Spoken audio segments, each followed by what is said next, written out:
मैं किसी बंदे को मैं हायर कर रहा हूँ, मैं किसी बंदे को हायर कर, सपोज मेरी एक कंपनी है और मैं किसी को हायर करना चाहता हूँ, तो मैं क्या करूँगा। सपोज मेरी कोई कंपनी है, ठीक है, और मैं उसको पेमेंट दे रहा हूँ 50,000, तो मैं उससे क्या एक्सपेक्ट करूँगा भाई। मैं एक महीने का उसको 50,000 दे रहा हूँ, तो मुझे उससे आउटपुट भी चाहिए ना 1 लाख का। नहीं 1 लाख का देगा, एटलीस्ट 50,000 का तो आउटपुट दे। तो आपको वो एबिलिटी है, आपके अंदर क्या कैपेसिटी है वो आपको दिखाना पड़ेगा। आप एक प्रोडक्ट हो, आप क्या हो, आप एक प्रोडक्ट हो, आपको अपने आप को बेचना है, ठीक है। आप अपने आप को कितना अच्छा एक्सप्लेन कर सकते हो। आप कोई चीज खरीदने जाते हो, एक फ्रूट वाले के पास, वो क्या बोलेगा, भाई साहब 1 नंबर फ्रूट है, 1 नंबर आम है भाई, दशहरी आम है, ये चौसा आम है, ये है कैटेगरी रहती ना भाई, ये 100 रुपये किलो, ये 150 रुपये किलो, ये 200 रुपये किलो। तुम्हारी सैलरी उसी तरह डिसाइड होती है कि तुम कितना कैपेबल हो, तुम्हारे अंदर कितना एक्सपीरियंस है। जितना कम बोलोगे, जितना कम एक्सपीरियंस दिखाओगे, उतनी लो सैलरी मिलेगी। जितना अच्छा एक्सपीरियंस दिखाओगे, इवन तुम्हारे पास नहीं भी है, लेकिन अगर वो बोलने की क्वालिटी है तुम्हारे अंदर, तो तुमको अच्छी सैलरी मिलेगी। 200 वाला आम भी है, 150 वाला आम भी है, 50 वाला भी आम है। तो 200 वाला आम बनो तो 200 रुपये किलो। हाय, मेरा नाम हसनैन और आप देख रहे हैं रेहान इंटरप्राइजेस। और जो आज का मेन टॉपिक है, बहुत सारे लोग ऐसे हैं जो जॉब ढूंढ रहे हैं। अगर उनको जॉब मिल भी जाती है तो क्या होता है उनके साथ, सर ये जॉब मुझे चाहिए लेकिन अप्लाई कैसे करूँ, वो नहीं मालूम। और ऐसे लोग हैं, मैं सबको नहीं बोल रहा हूँ। अगर कोई बोलेगा नहीं यार क्या यार झूठ बोल रहा हूँ, नहीं सच्ची बोल रहा हूँ मैं। बहुत सारे लोग ऐसे हैं जिनको एक्चुअल में जॉब चाहिए, लेकिन उनको पता ही नहीं है कि इंटरव्यू फेस कैसे करना है। बहुत सारे फ्रेशर है, इवन एक्सपीरियंस ऑलरेडी काम कर रहे हैं। अगर उनको मैं बोलूँ कि जैसे ये जॉब है, जैसे सपोज मैंने एक लास्ट टाइम एक पोस्ट किया था, जैसे ये वाली, इसमें क्लियर मेंशन है इलेक्ट्रिशियन चाहिए, जो भी है, प्लम्बर चाहिए, इंजीनियर चाहिए। हो सकता है इसमें जो मैं बोल रहा हूँ उसमें कैटेगरी नहीं हो, और भी कैटेगरी है जो आपके फील्ड से रिलेट करता है, वो मैं डायरेक्ट ऐसा बोल देता हूँ। जो मेरे ग्रुप में जो मोस्टली है, वो उनको एक चीज़ में पूछा था कि कौन कौन से कैटेगरी के लोग या कौन कौन से फील्ड के लोग इस ग्रुप में है, प्लीज़ मेंशन कीजिए। तो उस हिसाब से, उनके हिसाब से मैं जॉब पोस्ट करूँगा। तो लोग ने रिप्लाई किया और फिर वो हिसाब से मैंने उनको पोस्ट भी किया, जो मेरे पास अपडेट आए। फिर क्या हुआ, मुझे पर्सनल मैसेज आते हैं। पर्सनल मैसेज क्या आते हैं, सर ये जॉब मुझे चाहिए। मेरे भाई जॉब चाहिए ठीक है, उसके अंदर पूरा डिटेल दिया हुआ है, उसके अंदर आपका ईमेल एड्रेस है, आपके अंदर व्हाट्सएप नंबर है, टेलीफोन नंबर है। लेकिन क्या होता है, बाज़ औक़ात क्या होता है कि जो अपने व्हाट्सएप होते हैं, जब भी हम लोग मैसेज करते हैं ना, तो जो कंसल्टेंसी वाले होते हैं या जो एजेंट होते हैं, जो ऑफिस वाले होते हैं, उनको इतने मैसेज आते हैं। अगर वो स्क्रॉल करते बैठेगा, सबके मैसेज चेक करते बैठेगा, तो ऑलमोस्ट उसका पूरा दिन निकल जाएगा। तो जो उसके बॉस रहेंगे वो बोलेंगे यार तूने क्या किया। तो उसका एक ट्रिक है, वो लोग आंसर करते हैं ऐसे, ठीक है। लेकिन जहाँ इंटरव्यू फेस करने की बात आती है, इवन अगर तुमने ईमेल किया, ठीक है, ईमेल का पहली बात तो आप लोग को मेन प्रॉब्लम वही है कि आप लोग ईमेल कैसे करो, ठीक है। जो ऑनलाइन इंटरव्यू होते हैं या जो ऑनलाइन सिलेक्शन होते हैं, जब हम लोग ईमेल करते हैं, वो लोग ना सब्जेक्ट लाइन देखते हैं कि आपने सब्जेक्ट लाइन क्या लिखा है। वो लोग पूरा ईमेल खोलते नहीं बैठते, उनको बल्क में ईमेल आते हैं, बल्क में मैसेज आते हैं, तो लोग इतना रिप्लाई नहीं दे पाते। अब तुम सोचोगे यार मैंने ईमेल किया कोई जवाब नहीं आ रहा, मैं व्हाट्सअप कर रहा हूँ कोई जवाब नहीं आ रहा, ऐसा नहीं होता। आपको ट्रिक यूज़ करना पड़ता है, ठीक है। जैसे अगर आप ईमेल डाल रहे हो, अगर आपको रिप्लाई जल्दी चाहिए तो एक्चुअली क्या होता है, जो एक्सपीरियंस होल्डर है, कभी कभी उन लोग को भी समझ में नहीं आता कि मेरे साथ क्या हो रहा था। ठीक है, जो फ्रेशर है ओके, जो एक्सपीरियंस है उनको भी रिप्लाई नहीं आता। रीज़न ये है कि उनके पास मैसेजेस बहुत सारे रहते हैं, जब उनको ज़रूरत पड़ेगी तो एक एक चेक करते हैं, चेक करने के बाद रिप्लाई करते हैं। चेक करने के बाद जाएंगे, सपोज एक को अगर 1 मिनट भी जाता है और उसको 100 मेल आते हैं, तो 100 नहीं चेक करेगा वो, तो 100 मिनट में वो पता नहीं क्या काम कर लेगा, उसका बॉस उल्टा उसको समझाएगा तू क्या कर रहा है। तो आपको क्या करने का है, इजी तरीका वो मैं बताता हूँ, ठीक है। जब भी आप ईमेल डालोगे, ईमेल डालने के टाइम पे जो सब्जेक्ट लाइन में ना अपने बारे में बता दो, ठीक है। Applying for electrical technician, electrical engineer, plumber, civil engineer, whatever you have, okay. उसके बाद उसके आगे आप अपना एक्सपीरियंस डाल दो, ठीक है। Applying for electrical technician, ITI और डिप्लोमा, सपोज आपने डिप्लोमा किया है, मिनिमम बोलता हूँ ताकि जो ITI वाले उनको बुरा ना लगे, ठीक है। ऐसा नहीं क्या ITI वाले की सबसे ज़्यादा रिक्वायरमेंट। तो अप्लाइंग फॉर इलेक्ट्रीशियन और electrical technician, ITI with 2 years experience, 3 years experience, 4 years experience, तो उसको सब्जेक्ट लाइन में ही पता चल जाएगा कि बंदे को कितना एक्सपीरियंस है। जब भी वो चेक करेगा, सर्च में गया, सपोज सर्च में गया, सर्च में जाने के बाद जैसे ही वो इंटर मारेगा, तो अगर आप जब वो स्क्रॉल डाउन करेगा तो बाकी सब एक जैसे दिख रहे हैं, आप थोड़े से अलग दिखोगे, क्यों, उसको पता चल जाएगा। उसका जो रिक्वायरमेंट है, पोस्ट डाली है कि 1 to 3 years चाहिए, 1 to 5 years चाहिए, 2 to 7 years चाहिए, तो आपने सब्जेक्ट लाइन में डाल दिया उसको। सही है कि मैं अप्लाई करना चाहता हूँ इलेक्ट्रिशियन में, ITI किया हुआ हूँ और उसके साथ में मेरे पास 3 साल का एक्सपीरियंस है, 2 साल का एक्सपीरियंस है, तो वो क्लिक करेगा, पक्का क्लिक करेगा, 100% क्लिक करेगा। उसके बाद क्या आता है कि जब भी क्लिक करने के बाद उसने ओपन किया, तो ओपन ऐसा नहीं है एकदम कोरा कागज छोड़ देने का, उसमें ईमेल के अंदर भी लिखना रहता है कुछ, और वो ईमेल में लिखने के लिए फिर तुम कंफ्यूज होते हैं, अब मैं क्या करूँ, अब ईमेल में क्या टाइप करूँ जिसकी वजह से मुझे एक पॉजिटिव रिस्पांस मिले कि हाँ ये इंटरव्यू लेटर है, या ये टाइमिंग है, ये वेन्यू है, ये लोकेशन पे आ जाओ और क्लाइंट इंटरव्यू अटेंड करो, आपको शॉर्टलिस्ट किया गया है। और उसमें भी अगर आपको दिक्कत है तो ठीक है, आपके लिए एक रेडीमेड बना देता हूँ, ठीक है। और फिर उसके बाद आप लोगों को क्या करना रहेगा, सिर्फ सब्जेक्ट लाइन चेंज करना, सब कुछ रेडीमेड रहेगा, सिर्फ आपका नाम चेंज होएगा, आपका एक्सपीरियंस चेंज होएगा, और हाँ बस यही है ना, लोकेशन चेंज होगा कि मैं कहाँ से, क्योंकि वो बहुत ज़रूरी होता है। आपको मेंशन करना रहता है, आपको क्या क्या मेंशन करना रहता है कि आप कौन है, आपका नाम क्या है, और आप कहाँ से बोल रहे हो, आप कहाँ से हो, बिहार से हो, यूपी से हो, मुंबई से हो, तो लोग देखते हैं कि ईजीएस्ट वे कौन सा है कि बंदा अगर बिहार में खड़ा हुआ है और वो मेरे को मेल कर रहा है और मैं बोलूँ कि मैं एप्लीकेशन डाल रहा हूँ, तो अगर वो सिलेक्ट भी करना है आपको, अगर वो यूपी से अगर वो सिलेक्ट भी करना है, तो क्योंकि उसको पता है कि आप यूपी में बैठे हो तो आपको नहीं बुलाएगा। तो आपको क्या करना पड़ेगा, ये मुंबई वालों के लिए स्पेशली जो वहाँ पे रह रहे हैं या जो कंसल्टेंसी के आसपास है, या वो केरला, बेंगलोर, कर्नाटका वगैरह में, हैदराबाद में जो बैठे हुए हैं, तो उनके लिए क्या है, उनको मेंशन करना पड़ेगा। Recently I am located in Mumbai, looking for jobs, I would like to apply electrical technician, I have 4 year experience in the field of facility management and maintenance। अब एक चीज़ है, बहुत सारे लोग को क्या कंफ्यूजन है, कंफ्यूजन ये है कि जब भी कोई एक पोस्ट आती है उसमें एक फील्ड की कैटेगराइज होती है, फील्ड को काम को समझना बहुत ज़रूरी है।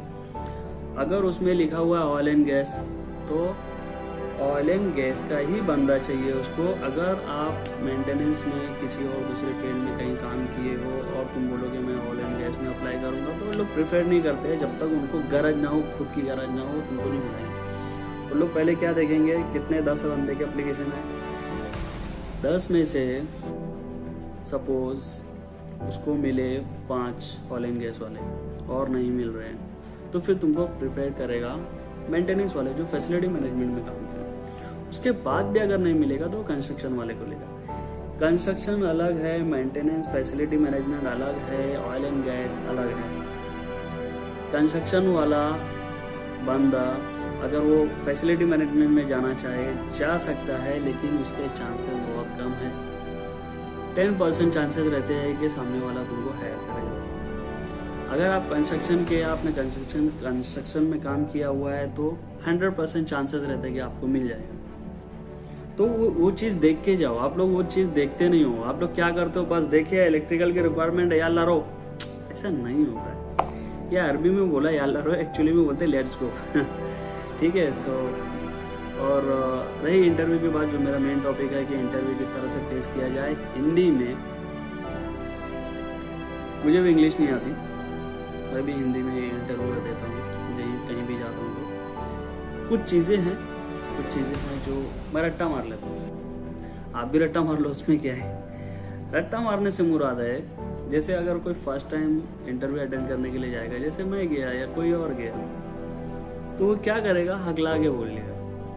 ठीक है, हकला के क्या बोलेगा, सामने वाले पूछा टेल मी अबाउट योरसेल्फ, वो तो 10 बार उसको पूछना है, 100 बार पूछने का जितने कैंडिडेट्स आएंगे। हम तो पहली बार अटेंड कर रहे हैं तो हम लोग हकलाते हैं, हम लोग डरते हैं। I did this, I work in Mumbai, तो डरते हो। इसको रियाज कर लो, प्रैक्टिस कर लो, घर पे, बाहर, बाथरूम में कर लो, कोई सुनेगा नहीं, आपस में ही बड़बड़ा लो। तो ऐसी चीज है वो आपको लिख के रखना पड़ेगा। तो जब फर्स्ट टाइम आप बोलोगे थोड़ा हकलाओगे, सेकंड टाइम बोलोगे आप थोड़ा फास्ट होगे। I have experience, I have 3 years experience, जो भी। फिर आप थोड़ा सा और आगे बढ़ोगे और एक्सपीरियंस होगे तो एक बार एक आदमी का डर निकल जाना चाहिए। तुम इतने बार इंटरव्यू अटेंड करो, ये मत सोच के जाओ कि अरे यार आज इंटरव्यू अटेंड नहीं होएगा तो मैं क्या जवाब दूंगा, लोग मेरे से पूछेंगे। नहीं सोचना। पहली बात तो मैं घर वालों को मैं बोलना चाहता हूँ, जो अपने बच्चों के ऊपर इतना प्रेशर डालते हैं, अपने भाइयों के ऊपर इतना प्रेशर डालते हैं कि फेल हो के मत आना, पास हो के आना। पास होने से मुराद सिलेक्ट हो के आना। ठीक है, ऐसा नहीं होता। बहुत सारे लोग एक से एक एक्सपीरियंस वाले आते हैं, उनके बीच में जाके सुबह से शाम तक लाइन लगे इंटरव्यू देना रहता है। जो सुबह नहा धो के फ्रेश होके निकलता है, क्लाइंट के पास जाते जाते हालत खराब हो जाती है, वो डल हो जाता है। लेकिन आपको अपने आप को कंट्रोल करना है, अपने आप को संभालना है। जब भी आपका नंबर आएगा, आपको पता चल जाएगा कि मेरा नंबर आने वाला है, सबसे पहले जाओ बाथरूम जाओ, अगर बाथरूम है तो, अगर बॉटल है आपके पास, पानी की बॉटल है वो लो, आपका मुंह धो, फेस फील करो, फ्रेश फील करो, थोड़ा सा अच्छा महसूस करो। ठीक है, उसके बाद क्लाइंट के पास जाओ। क्लाइंट के पास जाने के बाद अक्सर क्या होता है, हाथ आपके ना कांपते अगर वो कुछ लिखने बोला। हाथ टेबल के ऊपर मत रखो, उसको दिख जाएगा कि तुम फ्रस्ट्रेटेड हो या डर रहे हो, तो क्वेश्चन ऐसे करेगा ना, नहीं कर पाओगे, तुमसे नहीं होगा। टेबल हाथ नीचे रखो, नॉर्मली ऐसा बैठो जैसा बैठते, सीधा कूल रहो, काम डाउन रहो, और जितना पूछेगा उतना ही जवाब दो। अगर उसने बोला हाउ मेनी एक्सपीरियंस यू है, अगर आपके पास 5 साल का एक्सपीरियंस है, 5 साल के दैट्स इट, कितना ही बोलना। I have 5 years experience. I have 5 years experience. I have 2 years experience. I have 1 year experience. I have 3 years. Whatever you have, just tell me.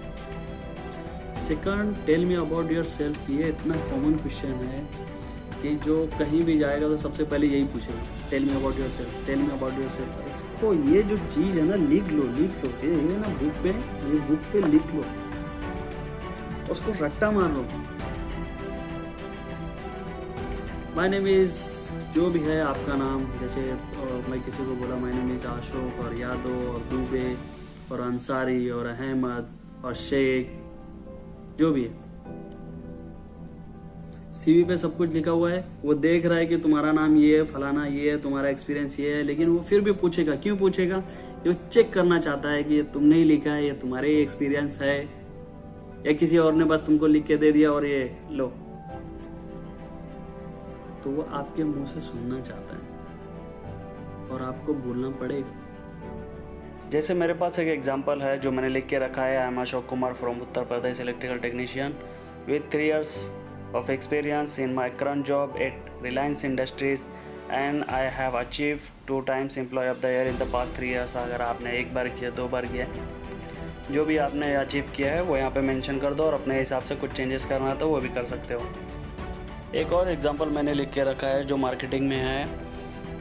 जैसे I am Suraj Dubey from Mumbai, marketing engineer with 5 years experience. My current job at Reliance retail store and have achieve an average of 13% sales growth over the past 2 years।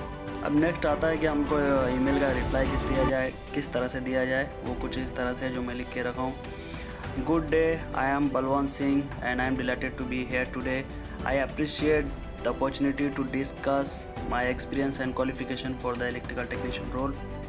Having 3 years of experience in maintenance field, I was able to develop a strong skill set that comes in the line with requirement of this position. So कुछ इस तरह से ये reply है। एक और reply है वो भी बोलता हूँ। इससे एक दूसरा एक एग्जांपल है जिसमें फुल ईमेल मेंशन किया हूँ मैं। सब्जेक्ट लाइन में होता है applying for electrical technician ITI with 3 years experience from Mumbai. Dear sir, good morning.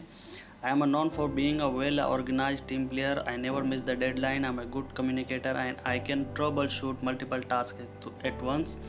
In my performance my supervisor always appreciate my work, my ability, my professionalism and enthusiasm for the job. Kindly find attachment of my updated CV below. Thanks and best regard Anil Kumar. Contact number जो भी है आपका डाल दो। इस तरह से ये कंप्लीट एक ईमेल है जो रेडीमेड आपको लिख के दे दिया। इसमें आप बहुत सारा मॉडिफिकेशन करना चाहते हो तो कर सकते हो। ट्रेड के नाम चेंज करना चाहते हो तो नाम चेंज कर सकते हो अपने नाम, ठीक है। इवन मैं भी कभी कभी कोई बहुत बड़ी कंपनी रहती है तो मैं डरता हूँ। एक नेचुरल है, मतलब ऐसा नहीं है कि भाई एकदम कोल्ड रहने का कोई बोलेगा कुछ नहीं होता है भाई। डर सबको लगता है, गला सबका सूखता है। क्या करना चाहिए? पानी पीना चाहिए। तो इंटरव्यू देने से पहले पानी पी लो, वो बेस्ट ऑप्शन है। तो ये एक बैलेंस उसको एक ही बार में पता चल गया कि हाँ भाई इसको 12 साल का एक्सपीरियंस है, 4 कंट्री घूम चुका है, 12 साल में 8 साल इसने गल्फ में गुजारे है, 4 साल इंडिया में काम किया होगा। तो वो जो बोला जो वर्ड है ना उसका, वो जो वर्ड है वो चेक करेगा CV में क्या एग्जैक्ट वो बोल रहा है वो सही है क्या। भाई वो इंटरव्यू ले रहा है, उसको पकड़ने आता है क्योंकि उसको पता है कि CV हर कोई नहीं बनाता है, CV बनवा के लेके आते हैं। उसको वो बोलने आना चाहिए। अब सपोज ठीक है मैंने रट्टा मार के बोल दिया, सेकंड क्वेश्चन पूछेगा तो मेरे पास उसका जवाब नहीं है तो जो दूसरा है उसका हम आपको पता ही कि आदमी फेस देख के मालूम पड़ जाता है कि हाँ भाई ये इंडियन है, ये हिंदी बोल सकता है। बहुत सारे लोग इंडियंस आते हैं इंटरव्यू लेने के लिए। बहुत सारे फॉरेनर्स होते हैं जिनको हिंदी नहीं आती तो जबरदस्ती टूटी मुटी कैसे भी बोलना रहता है, लोग एक्सेप्ट भी कर लेते हैं। लेकिन बहुत सारे इंडियंस होते हैं जो इंटरव्यू के लिए आते हैं, उनको क्लियरली बोलने का, सर मुझे काम 100% आता है। अगर आप इंग्लिश में बोलेंगे एक्सप्लेन करने के लिए मैं नहीं कर पाऊंगा, लेकिन आप पूछेंगे तो मैं आपको उसका जवाब दे सकता हूँ। क्योंकि आप लोग को ये पता है कि बहुत सारे लोग को मैं पूछता हूँ ये चीज़ तो बोलते हैं यार भाई ऐसा है ना कि अगर आप मेरे से इंग्लिश में पूछेंगे ना तो मैं समझ जाता हूँ, मुझे समझ में आता है, लेकिन मैं बोल नहीं पाता। यही चीज़ सेम ये जो प्रॉब्लम है ना उसको बताना रहता है। क्या करेंगे हम लोग? झूठ बोल के जबरदस्ती वो करेंगे, वो पूछ रहे कुछ, हम लोग आंसर कुछ देंगे तो वो बोलेगा यार इसको यही नहीं समझ में आ रहा, मैं समझाऊंगा तो कैसे। जब तक आदमी सुनेगा नहीं, समझेगा नहीं, काम कैसे करेगा। तो आपको क्या करना है, उसको यकीन दिलाना है। क्योंकि ये चीज़ मैं कर चुका हूँ, 2-3 बंदों को ये चीज़ बोला हूँ, इवन मेरे भाई को बोला हूँ, और ये चीज़ सक्सेस होती है। उसके बाद एक्सपीरियंस नहीं था, किसी वजह से एक कंपनी को रिक्वायरमेंट थी, अर्जेंट था, वो टाइम पे वो मौजूद था या मैं मौजूद था, तो मैं सीधा एक चीज़ यही बोला क्लियरली, सर अगर आप इंग्लिश में 100% मेरे से आंसर मांगोगे तो मैं नहीं दे पाऊँगा। मैं उसको इतना दिलासा दिया कि काम की गारंटी है, मैं सीना ठोक के, मैं टेबल ठोक के बोल सकता हूँ कि काम मुझे 100% आता है। कोई भी काम दे दो जो मेरे फील्ड से मैं कर दूँ। तो पहला कॉन्फिडेंस उसको आया कि भाई इसको काम आता है। ठीक है, रही बात समझने की, तो समझने के लिए मैं बोला सर मुझे इंग्लिश समझ में आता है लेकिन मैं एक्सप्लेन नहीं कर पाता हूँ। अगर आप बोलोगे तो इंग्लिश में आंसर दो तो मैं नहीं दे पाऊँगा, लेकिन अगर आप पूछोगे इंग्लिश में उसका जवाब मैं हिंदी में दूंगा और वो सही रहेगा। उसने बोला ठीक है लेट्स ट्राई। उसने इंग्लिश में सवाल किया, what you do, what you have experience, where which country have you been since 12 years, 8 years और समथिंग। 3-4 सवाल एक साथ उसने पूछ लिया, अपन भी दे दिए वैसे जवाब। क्या भाई ये कंट्री घूमे, ये कंट्री में काम किए, ये फील्ड है, या जो आपको आता है वो बताओ।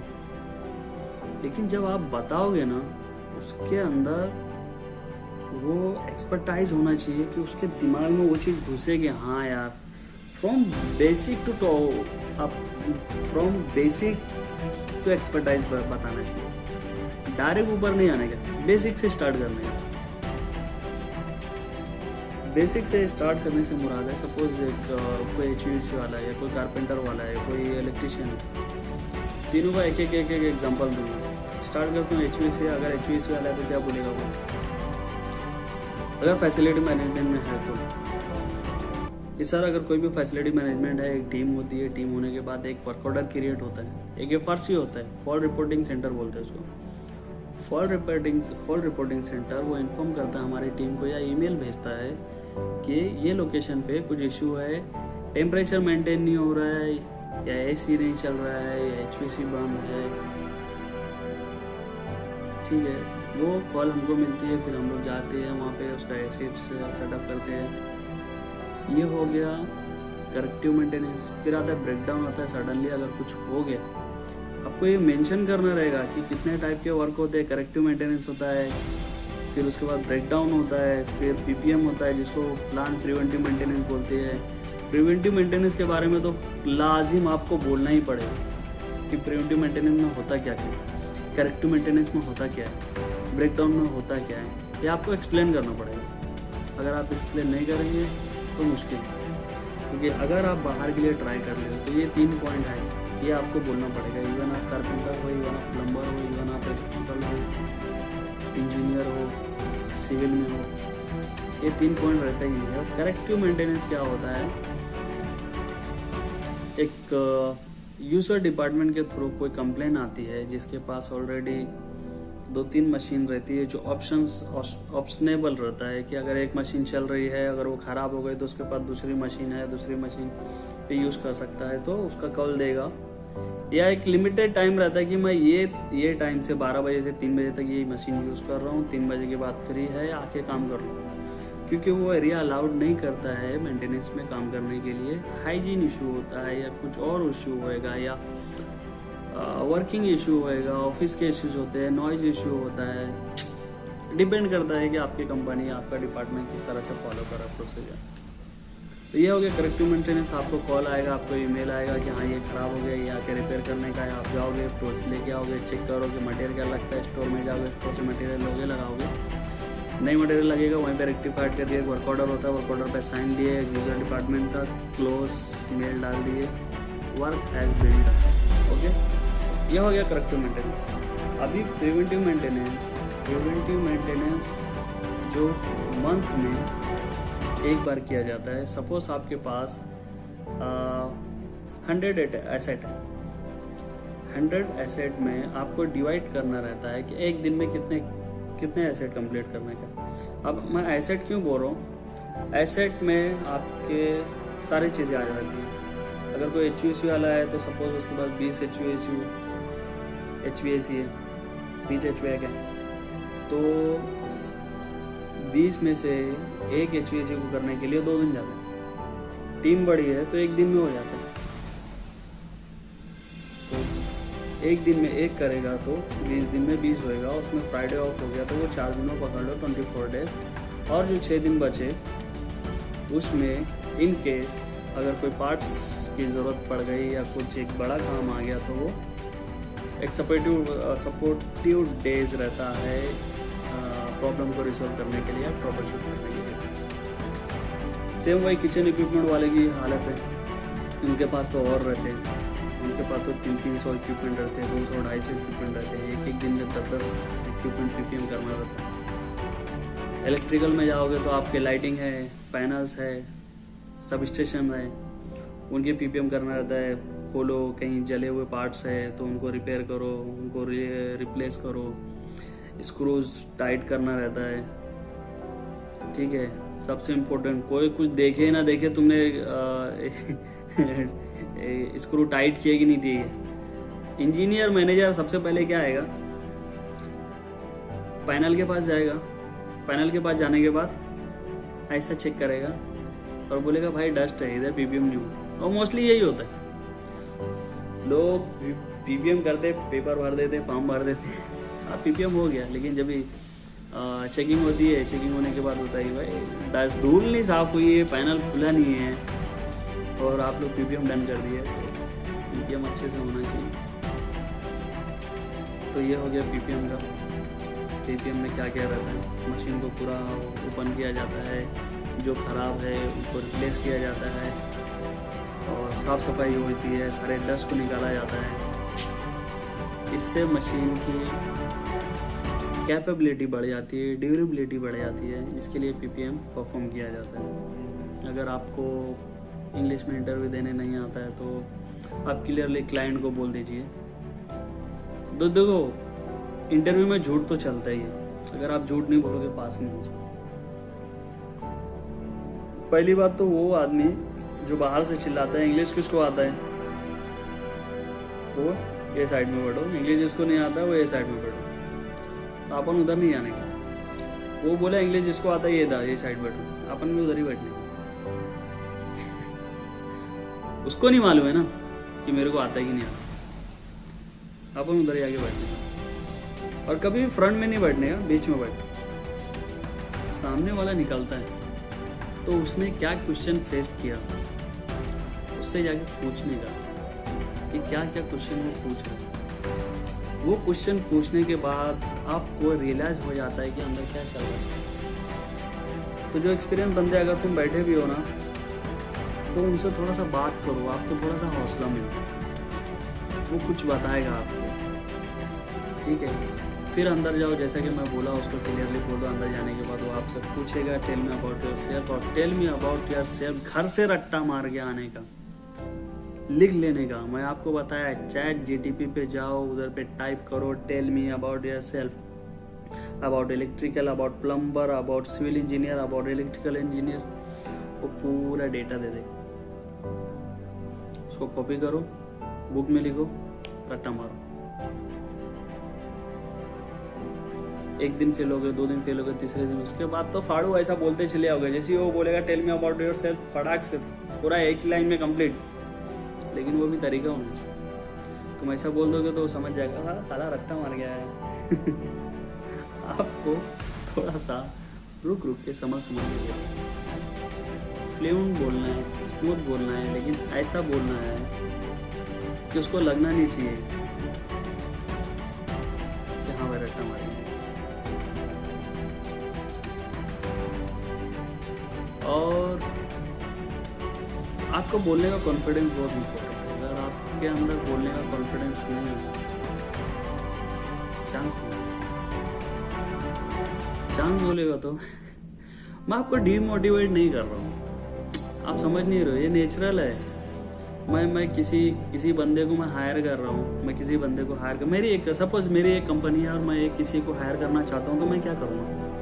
सपोज मेरी एक कोई कंपनी है, ठीक है, और मैं उसको पेमेंट दे रहा हूँ 50,000, तो मैं उससे क्या एक्सपेक्ट करूँगा। भाई मैं एक महीने का उसको 50,000 दे रहा हूँ, तो मुझे उससे आउटपुट भी चाहिए ना 1 लाख का।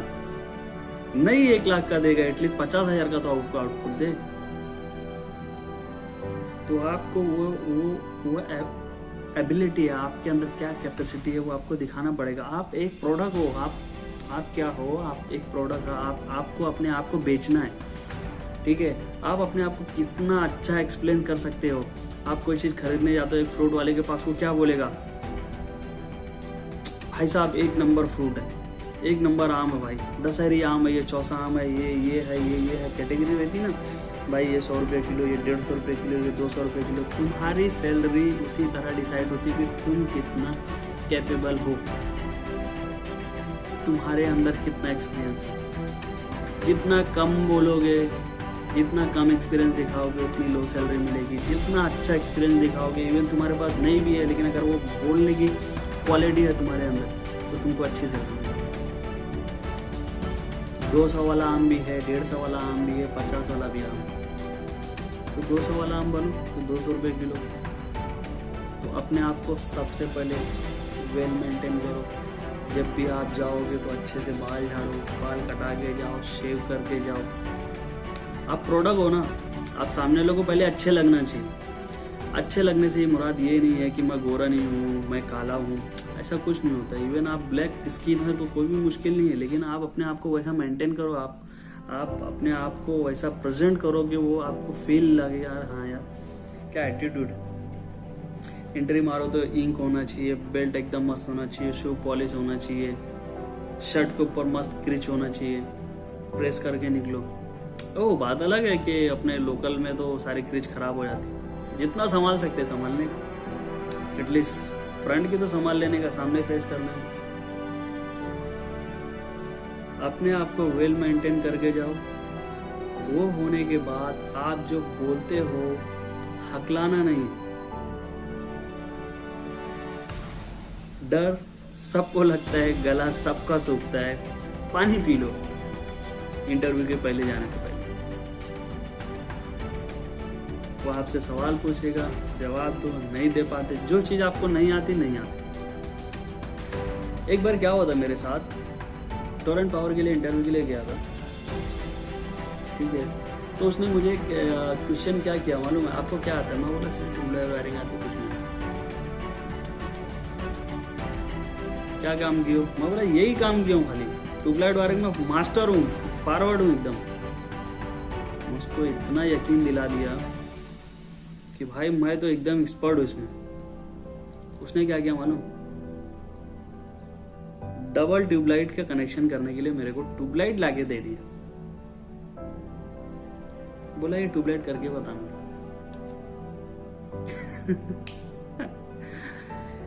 तो ऐसा होता है, वो क्वेश्चन वही करेगा जो आपको आता है। जो आपको नहीं आता है वो क्वेश्चन नहीं करेगा, और आपको बोलना भी नहीं चाहिए। जैसे सपोज उसने बोला आपको पैनल के बारे में आता है? हाँ आता है। ओके, तो पैनल के बारे में ही पूछेगा वो। डिस्ट्रीब्यूशन पैनल के बारे में मालूम है आपको? हाँ मालूम है। कैसे काम करता है, कहाँ से आता है, क्या वोल्टेज रहता है, क्या एम्पियर रेंज रहना चाहिए, किस तरह से डिजाइन होता है, उसको बताना पड़ेगा कि भाई सब स्टेशन से पहले एमवी। अगर यूटिलिटी सिस्टम पूछ दिया तो यूटिलिटी सिस्टम क्या है तो नहीं पता है, नहीं बोलो। कहाँ तक पता है वहाँ तक बोलो कि हाँ भाई यूटिलिटी सिस्टम में सब स्टेशन एमवी पैनल से जो एलवी पैनल होता है वहाँ तक मुझे नहीं पता। एलवी पैनल के बाद जो भी सब पैनल होता है, डिस्ट्रीब्यूशन पैनल होते हैं, वो मुझे पता है, वहाँ तक मैं काम किया हूँ। उसके बारे में पूछोगे तो मैं 100% में बोल सकता हूँ। ऐसा कॉन्फिडेंस सामने वाले को दिलाना पड़ता है। लेकिन हाँ, अगर आप इंजीनियरिंग लेवल से हो, अगर आप बोलोगे मुझे नहीं आता तो गलत है। आप टेक्नीशियन हो, टेक्नीशियन लेवल पे हो तो बोल सकते हो, एक्सेप्टेबल। अगर आपके पास कोई क्वेश्चन है, कुछ पूछना चाहते हैं, मुझे कमेंट सेक्शन में पूछ सकते हैं, और मैं अपनी ईमेल आईडी डाल सकता हूँ। मैं अपनी ईमेल आईडी भी मेंशन कर सकता हूँ। अगर किसी को अपने सीवी अपडेट वगैरह कराने का तो सीवी भी अपडेट करा सकते हैं। और बाकी चीज़ें मैं जो दो चीज़ें बताया था, मेरे ग्रुप में ऐड होना चाहते हैं तो आप मेरे ग्रुप में ऐड हो सकते हैं। लिंक डिस्क्रिप्शन में है। चलते हैं, तब तक के लिए बाय।